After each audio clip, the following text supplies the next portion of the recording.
Hi guys, welcome to అబిన్ఫో. మీరు ఎప్పుడెప్పుడా అని ఎదురు చూస్తున్న రేషన్ కార్డుకు సంబంధించి ఒక అప్డేట్ అయితే వచ్చింది. సీఎం రేవంత్ రెడ్డి అయితే ఈ మంత్ ఎండింగ్ లోపల ఎవరైతే కొత్త రేషన్ కార్డు కోసం ఎదురు చూస్తున్నారో, అలాగే యాడ్ మెంబర్ కోసం ఎదురు చూస్తున్నారో, అంటే పిల్లల్ని ఇంతవరకు యాడ్ చేయకుండా ఏదైతే రేషన్ కార్డులు ఉన్నాయో వారందరికీ త్వరలోనే కొత్త రేషన్ కార్డులు అనేది జారీ చేస్తామని చెప్పేసి సీఎం రేవంత్ రెడ్డి చెప్పడం అయితే జరిగింది. అయితే ఈ ప్రక్రియ వచ్చేసి ఈ మంత్ ఎండింగ్లో అయితే ఉంటుందని చెప్పేసి మనకున్న సమాచారం ప్రభుత్వం తరఫున. అయితే మీరైతే ఈ మంత్ ఎండింగ్ కల్లా వెయిట్ చేయండి. మీరు సరైన డాక్యుమెంట్స్ అన్నీ అందుబాటులో పెట్టుకోండి. ఏదైనా అప్డేట్ వస్తే మన ఛానల్ ద్వారా మరొక వీడియో ద్వారా ముందుకైతే వస్తాను.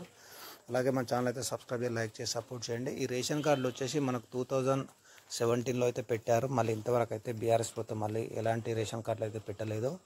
అయితే ఇప్పుడు కాంగ్రెస్ ప్రభుత్వం వచ్చి దాదాపు 7 నెలలు గడుస్తున్నా కూడా ఇంతవరకు అయితే ఈ కొత్త రేషన్ కార్డు అయితే ఇవ్వలేదు. అయితే త్వరలోనే ఈ మంత్ ఎండింగ్ ఇప్పుడు ఇస్తామని చెప్పి సీఎం రేవంత్ రెడ్డి అయితే చెప్పారు.